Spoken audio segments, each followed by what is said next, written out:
하나님의 말씀을 봅니다. 디모데후서 3장이 되겠습니다. 디모데후서 3장,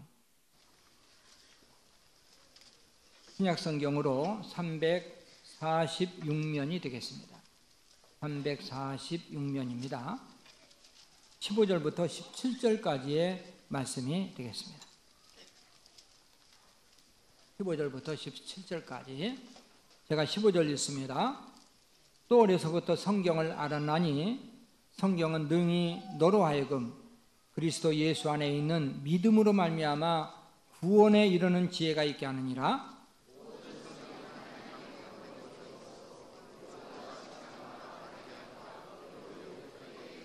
같이 이는 하나님의 사람으로 온전하게 하며 모든 선한 일을 행할 능력을 갖추게 하려 함이라.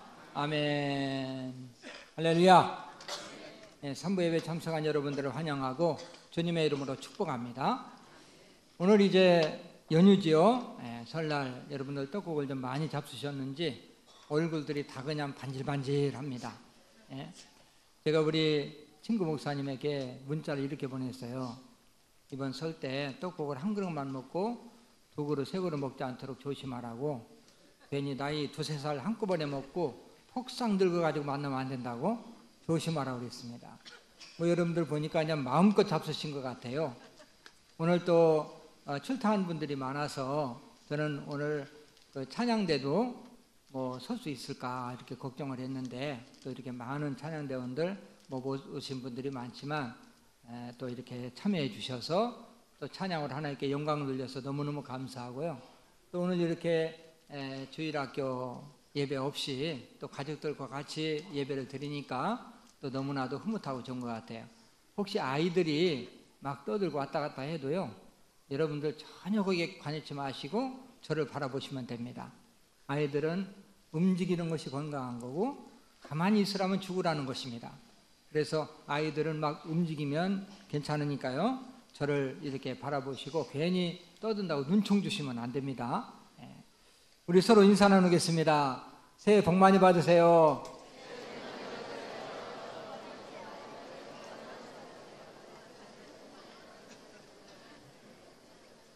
하여튼 중층은 인사 안 하기로 아주 작정을 했어요. 복 많이 받으시라고 인사하라 그러니까 그냥 한번 슬쩍 쳐다보고 말아요. 말도 않고. 우리 나라는 참 복을 받게 돼 있어요. 왜? 크리스마스 때도 복 많이 받으세요. 신정에도 복 많이 받으세요. 구정에도 복 많이 받으세요. 그냥 복 받아라 소리를 나는 한 300번 이상은 들은 것 같아요. 그러니 복을 안 받겠습니까? 하나님이 다 복을 주시는데 너무너무 감사하고요. 국제기도원협회 총무였던 앤더슨이라는 사람은 이렇게 말을 했습니다. 10년 내 결실을 보려거든 나무를 심으십시오. 50년 내의 결과를 원하거든 사람을 키우십시오. 영혼의 결실을 원하거든 성경을 읽으십시오. 그러면서 그 이유를 4가지로 설명하는데, 성경에는 구원의 길이 있습니다. 성경에는 매일매일 의롭게 사는 길이 있습니다. 성경에는 악의 유혹을 이기는 길이 있습니다. 성경에는 그리스도인으로서 참 봉사의 길이 있습니다. 이렇게 말했어요. 미국에서 가장 위대한 대통령 하면 링컨 아닙니까? 16대 대통령. 링컨 대통령은 이렇게 말합니다. 인간이 바라는 모든 것들이 다 성경 속에 있습니다. 오늘은 성경의 유익, 이런 제목으로 말씀을 나눌 때 많은 은혜와 도전이 되시기를 주님의 이름으로 축원합니다. 자, 성경은 어떤 유익이 있을까요? 첫째는 구원에 이르는 유익을 줍니다. 구원에 이르는 15절 말씀이 그렇게 말씀하고 있죠. 우리 15절을 같이 한번 읽을까요?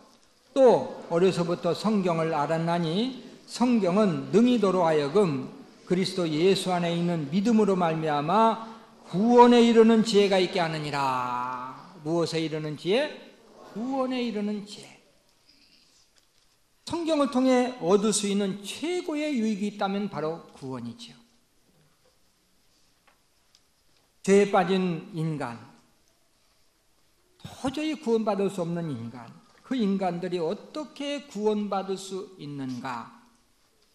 여기에 대해서 이 세상 어떤 책도 정확하게 제시해 줄 수가 없습니다. 오직 성경만이 정확하게 구원의 길을 가르쳐 주고 있습니다.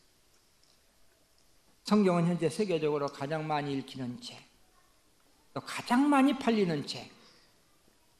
어떻게 이렇게 변함없는 베스트셀러가 될 수 있을까요? 성경이 재밌었을까요? 성경이 윤리적으로 차원이 높아서 그럴까요? 그렇지 않습니다.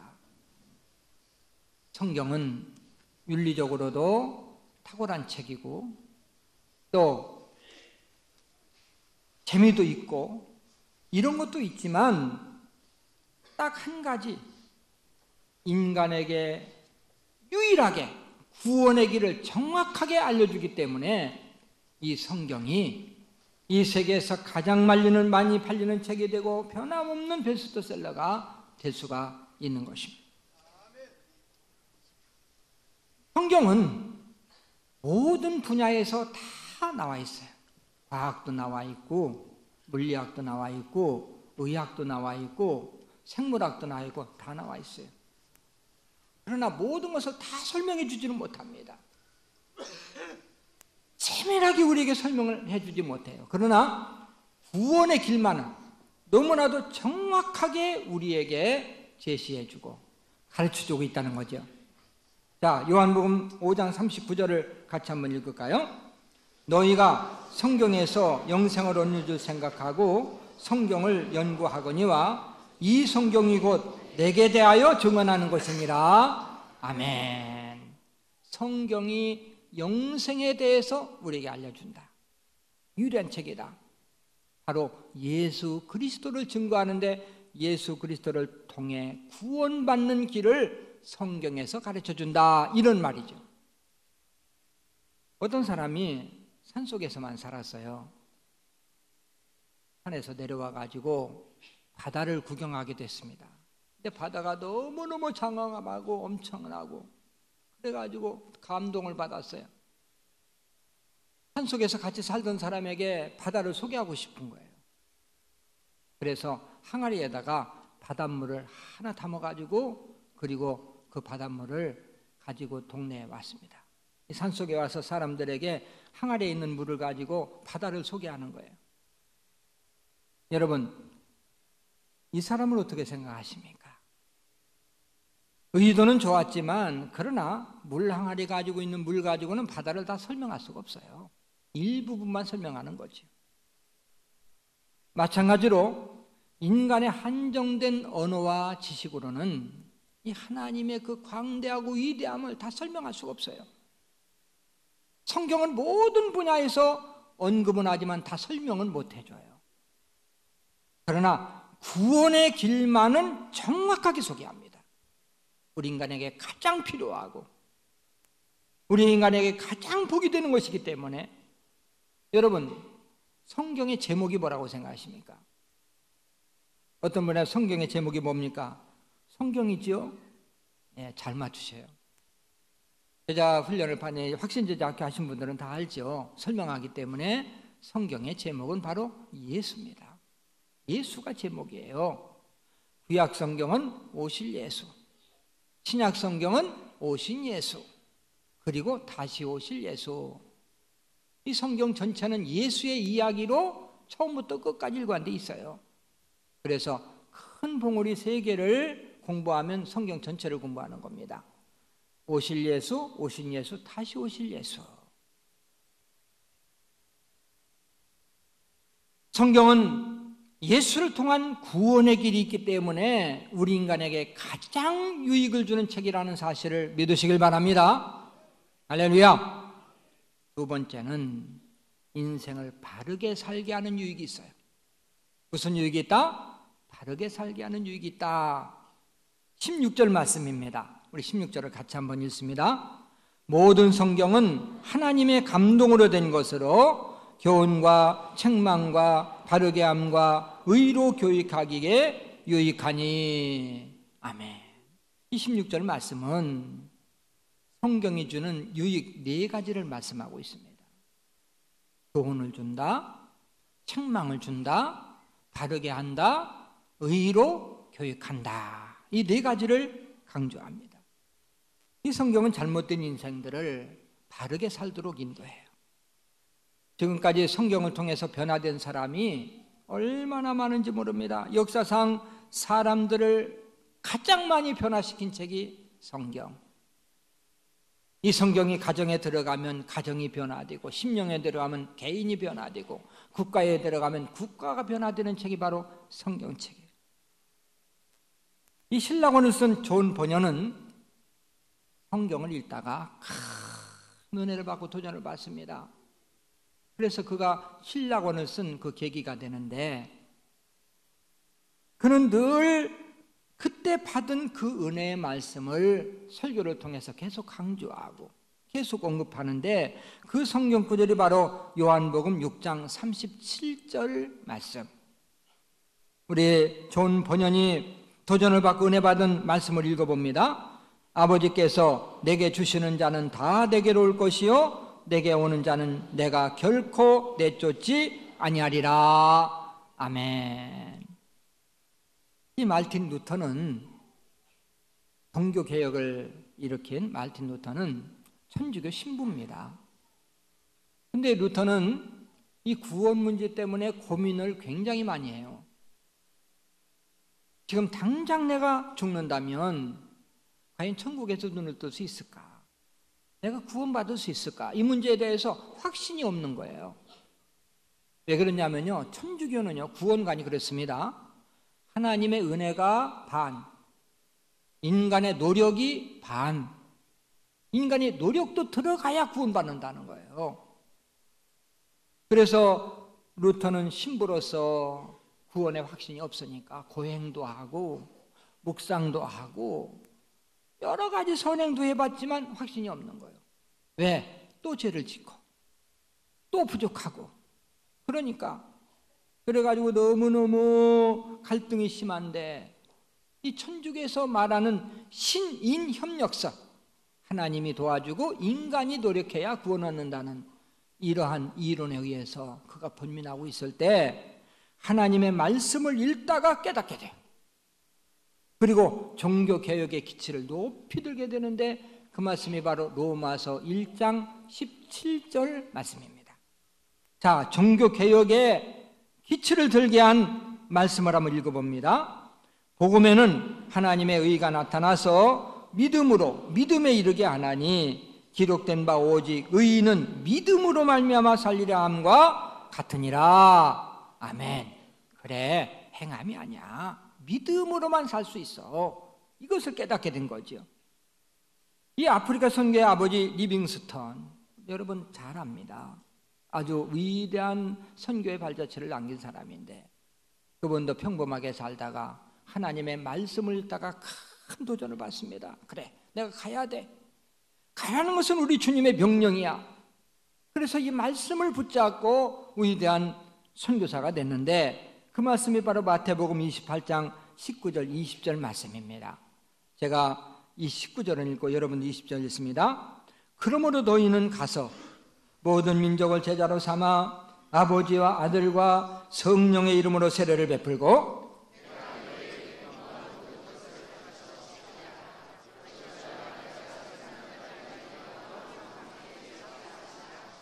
아멘, 아멘. 여러분이 잘 알고 있는 이야기가 있죠. 불후의 명작 배너를 쓴 웰리스라는 사람에 대한 이야기입니다. 이 웰리스라는 사람은 기독교를 아주 극렬하게 반대하던 사람이에요. 이 기독교는 거짓말로 다 이루어져 있고 아주 인류 역사에 가장 큰 해를 끼치는 아주 나쁜 종교다.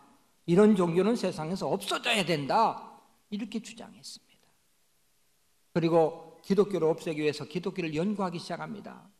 성경을 수도 없이 읽고, 그리고 이스라엘 그 팔레스틴 땅을 4번씩이나 방문하면서 연구를 하게 됩니다. 그러나 성경을 연구하면서 읽으면서 웰리스라는 사람이 조금씩 변화되기 시작했어요. 성경은 절대 부인할 수 없는 진리라는 사실을 깨닫게 된 거예요. 연구하면서. 그리고 마침내 성령으로 거듭나는 체험을 하게 됩니다. 그리고 예수님을 대적하고 기독교는 거짓말이라고 주장하고 이러한 자기 자신을 속게 하는 마음으로 쓴 작품이 바로 불후의 명작 배너라는 작품이 되겠습니다. 몇 년 전에 성도들에게 알기 쉬운 이단 정체라는 소책자 하나씩을 나눠드렸어요.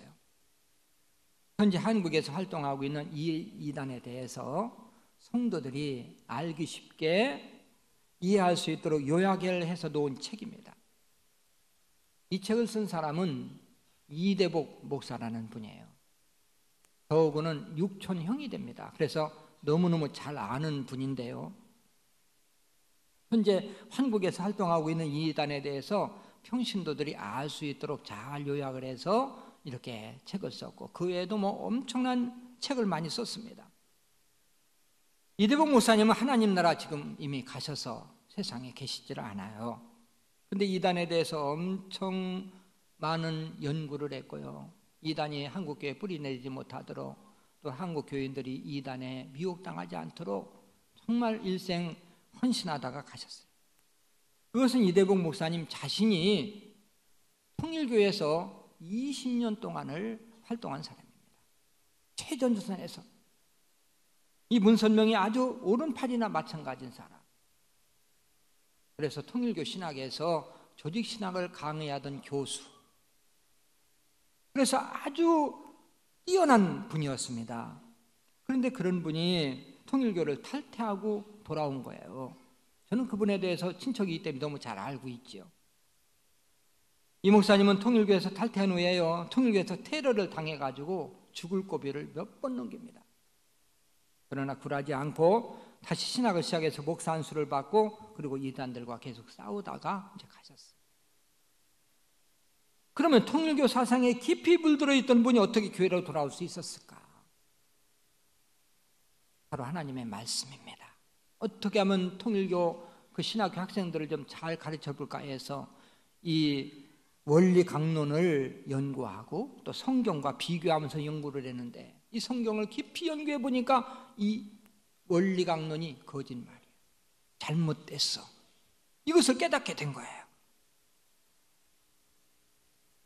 오랫동안 분민하다가 죽어도 진리를 쫓다가 죽기로 결심하고 통일교회에서 탈퇴하고 진리로 돌아왔습니다. 그러나 아직 부인과 아이들은 그대로 남아있어요. 이게 통일교가 무서운 겁니다. 이단에 한번 빠지면 하나님의 말씀이 아니고서는 돌아올 수 없는 것이 바로 이단의 특성입니다. 그분은 순교를 각오하고 끝까지 이단과 싸우다가 소천하셨는데 그래요. 이 하나님 말씀은 이와 같이 변화될 수 없는 사람도 변화시키고 말씀과 진실로 우리가 인격적으로 만날 때 우리의 삶이 변화되고 인생으로 하여금 바른 길을 가게 하고 복되고 의로운 삶을 살게 한다는 사실을 믿으시길 바랍니다. 그리고 세 번째는 성경은 온전케 하는 유익을 준다고 그랬어요. 뭐 하는 유익이요? 온전케 하는 유익. 자, 17절 말씀인데 우리 같이 한번 읽습니다. 이는 하나님의 사람으로 온전하게 하며 모든 선한 일을 행할 능력을 갖추게 하려 함이라. 아멘. 성경 말씀의 유익을 말씀하면서 하나님의 사람으로 온전케 하고 선한 일을 행하기에 온전케 하는 역할을 하는 것이 바로 성경이다. 이렇게 말씀이 우리에게 설명해 주고 있어요. 쉽게 말하면 이렇습니다. 죄인인 인간이 어떻게 구원받을 수 있는가? 구원받은 하나님의 백성이 어떻게 살아야 되는가?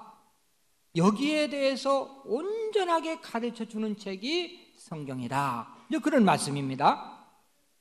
성경은 구원받은 사람을 온전한 인격자로 성장시킵니다. 그래서 성경을 영혼의 양식이라고 그러잖아요. 영혼의 양식.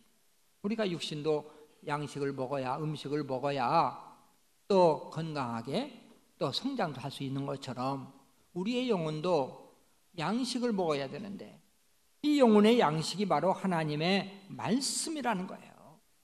하나님의 말씀을 통해서만 우리의 신앙 인격이 새로워지고 성숙할 수 있다는 것입니다. 물론 다른 종교서적이나 윤리서적도 일시적이고 제한적이지만 사람을 선하게 만들 수는 있어요. 그러나 사람을 온전한 인격자로 만드는 것은 오직 성경 말씀밖에 없는 거죠. 성경은 아무리 불가능해 보이는 사람도 말씀만 만나면, 인격적으로 만나면 온전한 인격자로 변화시킬 수 있다는 사실을 믿으시길 바랍니다. 초창기 한국교회의 부흥사였던 김익두 목사님, 아주 일화가 굉장히 많아요. 재미있는 일화가요. 그분은 원래 황해도 깡패, 또 소도둑, 또 노름꾼, 또 술, 담배, 술을 아주 그냥 엄청 마시고 담배도 줄담배를 피던 사람입니다. 근데 그분이 예수를 만났어요. 예수를 믿게 돼가지고 변화돼서 그 좋아하던 술, 담배 다 끊고 도박 다 끊었습니다. 친구들이 믿겨지지를 않는 거예요. 도대체 아니, 자네 도대체 어떻게 된 일인가? 자네 그렇게 좋아하던 술, 담배 어떻게 다 끊었는가?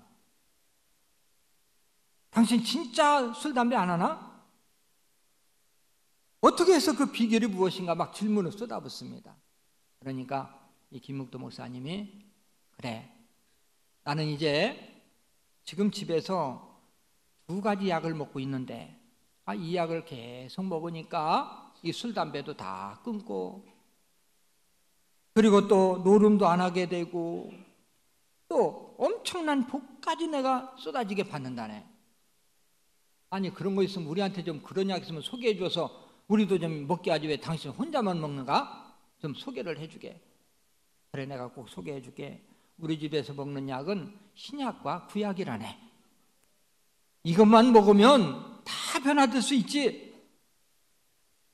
하나님의 말씀은 사람을 사람답게 만들고, 깡패가 변해서 목사가 되고, 살인 강도를 변화시켜서 온전한 사람으로 만드는 것이 바로 하나님의 말씀의 능력이라는 사실을 믿으시길 바랍니다.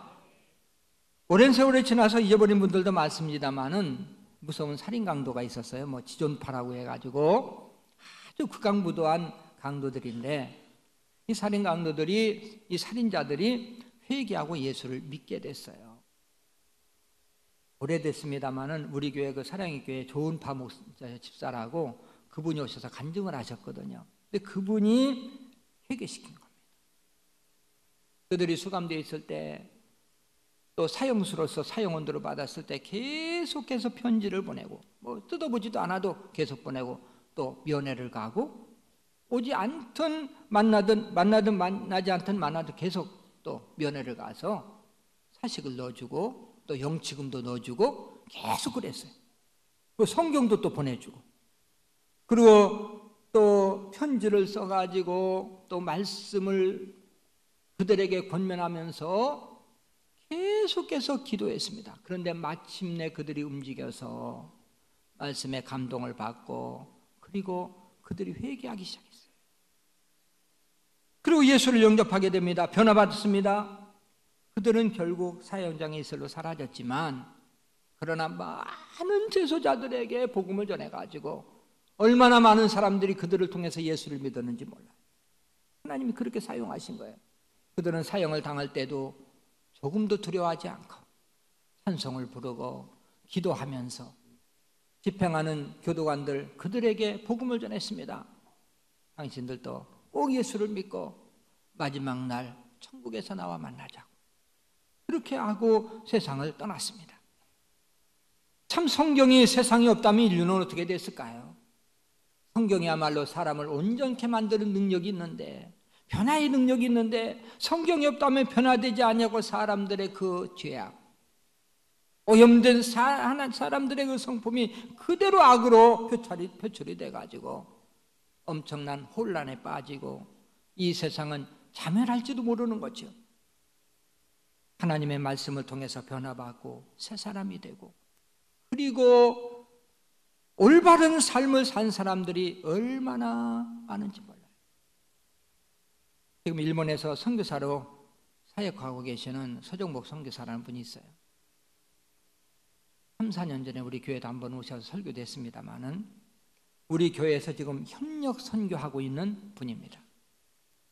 이분은 저와 대학부 동창, 성신대학원은 1년 후배 그래요. 근데 이분은 아주 똑똑하고 공부도 참 잘합니다. 머리가 아주 명석해요.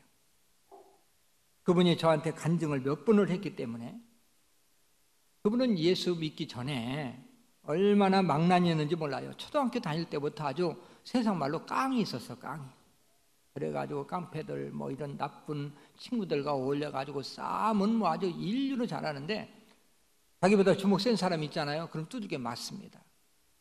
맞으면 그냥 맞는 걸로 끝나는 게 아니에요. 자기가 지면 자기를 때린 그 학생 집 대문에 찾아가서 거기서 그냥 누워버려요. 그러면 암만 카라도 안 갑니다. 밤이 새도 안 가고 이틀이 지나도 안 가고 밥도 안 먹고, 그리고 땜에다 또 다른 데다 놓으면 또 와서 거기서 또 다시 들어놓어 있고, 언제 끝나냐면 자기를 이긴 때린 그 학생이 나와서 잘못했다고 무릎을 꿇어야 그때 이제 집에 가는 겁니다. 그 무릎을 꿇으면 한번 발로 밟고 그리고 나서 이제 집에 들어가요. 이런 아주 못된 사람인데 어떤 친구가 교회 가면 여학생들 많다고 그래가지고 이제 교회를 가게 된 거예요. 가게 돼가지고 거기서 말씀을 통해서 은혜를 받게 됐어요. 은혜를 받게 됐습니다. 그래가지고 공부를 열심히 해서 이제 공무원 하다가 소명을 받고 신학교를 들어왔는데 이제 나하고 같이 공부를 하게 된 거죠. 그리고 목회를 하면서도 좀 많은 어려움도 겪고, 그러고 나서 결국 이제 일본에 선교사로 가서 선교를 잘하고 있습니다. 재미있는 것은 하나님께서는 성격대로 사람을 사용하세요. 되게 신학교를 다닐 때는 이제 교육전도사로 이제 교회에 부임해서 뭐 주일학교를 맡든지 아니면 학생부를 맡거든요. 그때 그 전도사님도 나도 이제 전도사 때니까 학생부를 맡고 나도 학생부를 맡았어요. 근데 그 전도사님이 부임해 가는 그 교회는 아주 학생들이 아주 어깨 학생들만 있는 그런 교회로 부임을 해가요. 아주 불량 학생들이 많은 교회, 거센 교회로, 억신 교회로 부임해 가면 옛날에 이제 하던 가닥이 있기 때문에 애들을 다 평정을 해놔요. 그러면 또 딴 데로 또 가게 돼. 그럼 거기서 또 기다리고 있어, 그런 학생들이. 그런데 나는요, 가는 데마다 순한 사람만 결려요. 그래서 가는 데마다 학생회를 맡으면 학생들이 순하고, 청년들을 맡으면 청년들이 순하고, 그래가지고 나보고, 이 전도사, 전도사는 어떻게 그렇게 가는 데마다 순한 사람들만 만나지? 나는 만약에 이런 억신 사람들, 학생들 만나면 난 감당을 못 하거든. 그러니까 하나님이 다 알아서 하시는 거야. 저는 이제 교회를 개척하고 나서도 이 좋은 성도들만 다 보내주시고, 다 순한 성도들만 보내주셔서 지금까지 이렇게 목회하는 동안에 35년, 6년 동안 그렇게 분쟁 없이 한 번도 없이 지금까지 목회를 하게 된 것입니다. 어쨌든 하나님은 우리의 모든 것을 아시고 그럴 때도 사용하시고 협력해서 선을 이루신다는 사실을 믿으시길 바랍니다. 말씀의 능력은 여러분 자신을 한번 생각해 보세요. 내가 예수 믿기 전과 예수 믿은 후에 어떻게 변화됐는가? 근데 우리는요, 그냥 예수를 계속 믿고 있으니까 변화된 것을 잘 느끼지를 못해요. 그러나 믿기 전에, 교회 오기 전에 나와 지금 현재 나를 비교해 보면 많이 변화됐습니다. 전에 제자 훈련을 하면서 서로 나눴어요. 믿기 전에 또 믿은 후에 지금 현재를 비교하면서 서로 간증을 나눴습니다. 이 간증을 나누면서 새로운 것들도 많이 발견을 했고요. 그러면서 감사하면서 간증 나는 그런 기억이 있습니다. 그렇게 불안하게 살던 분이 예수를 믿음으로 말미암아 마음의 평안을 얻게 되고, 또 혈기가 많아서 그냥 혈기만 내던 분이 또 온유한 사람으로 많이 변화가 됐고, 욕심 많아서 정말 똘똘 뭉쳐서 욕심으로 살아가던 사람들이 아주 소박한 사람으로 또 변화되는 것을 볼 수 있었고, 이 성경 말씀을 통해서 온전한 사람으로 변해가고 있는 그런 모습을 바라보면서 감사한 기억이 있습니다. 자, 그렇다면 왜 성경은 사람들의 심령을 새롭게 하고 변화시킬까요? 왜 성경만이 사람을 변화시키고 새롭게 할 수가 있을까요? 딱 한 가지입니다. 성경은 하나님의 말씀입니다. 할렐루야! 하나님의 말씀이기 때문에 그래요. 세상에 많은 책이 있습니다마는 세상 책은 사람의 감동으로 쓴 책입니다. 사람이 감동받고 그래서 쓴 책인데 성경만은 하나님의 감동으로 쓰여진 책입니다. 그래서 성경을 읽을 때, 말씀을 들을 때 하나님의 성령께서 함께 하시고 그래서 변화받고 온전한 사람으로 변하는 것입니다. 성경은 하나님의 말씀이기 때문에 심령 골수를 쪼갠다고 말씀했어요. 말씀을 가까이 하는 것이, 말씀을 인격적으로 만나는 것이 우리의 삶을 온전하게 하고 성경적인 삶을 살게 한다는 사실을 믿으시길 바랍니다. 여러분에게 묻지요. 여러분, 성공적인 삶을 살고 싶습니까? 28분만 살고 싶다고요? 여러분, 올 1년 동안 형통한 삶을 살고 싶습니까? 이번에는 786명이 대답했어요. 자, 여러분들이 성공적인 삶을 살고 올 1년 동안 풍성을 살고 싶은 분만 아멘. 내가 비결 가르쳐 주려고 그래요. 비결을 성경 말씀을 가까이 하세요. 말씀을 가까이 하는 것이 하나님을 사랑하는 것입니다. 하나님을 사랑한다고 하면서도 말씀을 가까이 하지 않는 것은 뭔가 좀 잘못된 거예요. 말씀을 가까이 하는 방법은 4가지입니다. 하나는 성경을 정기적으로 읽어야 돼요. 정기적으로 뭐 해야 된다? 읽어야 된다. 여러분, 성경을 1년에 한 번 통독하려면 하루에 몇 장씩? 주일날 몇 장씩? 하루 3장, 주일날 5장. 엄청나게 잘 알아요. 잊어버리지도 않아, 이거는. 근데 이게 실천이 안 돼서 참 이게 안타까워요. 이 작년에도 성경 통독표를 나눠드렸는데 올해도 또 나눠드렸어요. 작년에 나눠드리면서 일독하신, 이렇게 많이 통독하신 분들 시상하겠습니다. 그래서 다 이제 받았습니다. 근데 받아서 통계를 내보니까 뭐 중단하신 분들이 뭐 많고요. 정말 통독하신 분들이 120명이 이제 됐습니다.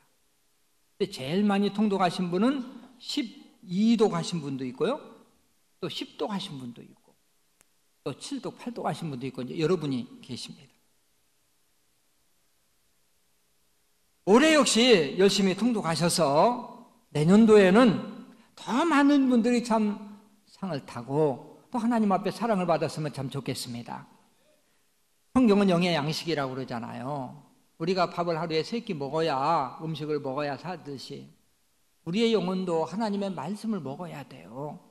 그래서 하나님이 아마 잊어버리지 말라고 3장, 하루에 3끼니까 3장씩 이렇게 아마 딱 결정해서 장수를 매겨주신 것 같아요. 어떤 분은요, 성경이 안 읽혀지니까 내가 성경 3장을 안 읽으면 내가 밥을 안 먹는다, 막 단단히 결심을 하고 밥을 안 먹으면 배고프니까 밥 먹기 위해서라도 읽는 이런 분도 봤고요.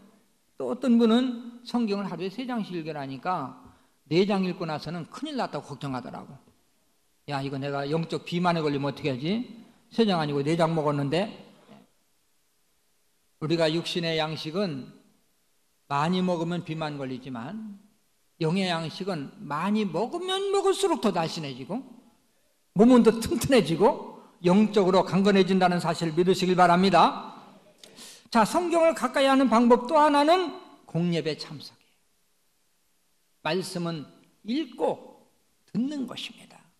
믿음은 들음에서 나며 들음은 그리스도의 말씀으로 말미암느니라. 로마서 10장 17절 말씀이에요. 말씀은 들음에서 나요. 그래서 예배 참석에서 말씀을 들을 때 우리의 심령이 변화되고 또 말씀을 인격적으로 만날 수가 있는 것입니다.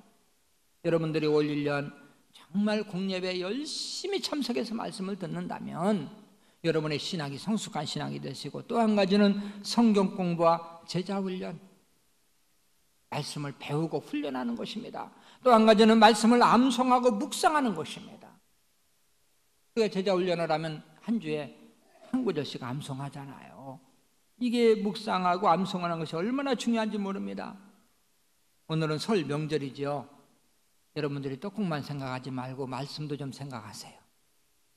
말씀을 생각하시고 말씀을 가까이 하는 것이 정말 우리에게 얼마나 복인지 모릅니다.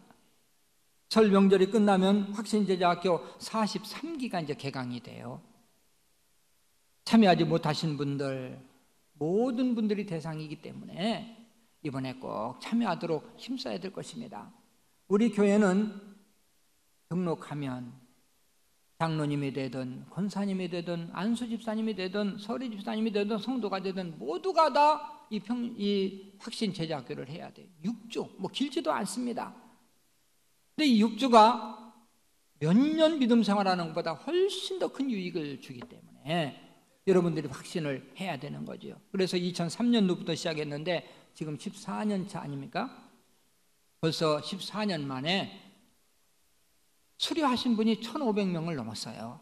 참 너무너무 감사한 거고, 이번에 또 확신 43기에도 여러분들이 적극적으로 참여를 하고, 이제 평신도 성경학교 6기도 또 개강을 하지 않습니까? 그동안에 이제 휴강을 했었는데 1월 달에는 우리가 황동 성경대학이 있어요. 그래서 그 성경대학 공부 때문에 모든 성경 프로그램을 이제 중단하고 황동 성경대학을 하는 거죠. 그러나 1월 달 이제 지난주에 종강을 했습니다. 그리고 평신도 성경학교도 6기를 개강하게 되는 거죠. 믿음 생활은 말씀을 듣고 변화받는 것 참 중요합니다. 그러나 더 중요한 것은 말씀 훈련을 통해서 변화받는 거예요.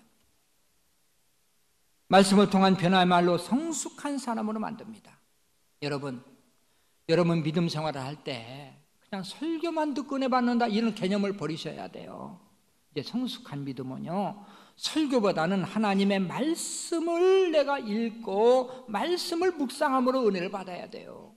이게 말씀과 만나는 인격적인 만남, 큐티 타임, 조용한 시간, 말씀과 대함으로 은혜를 받아야 이게 진짜 성숙한 믿음입니다.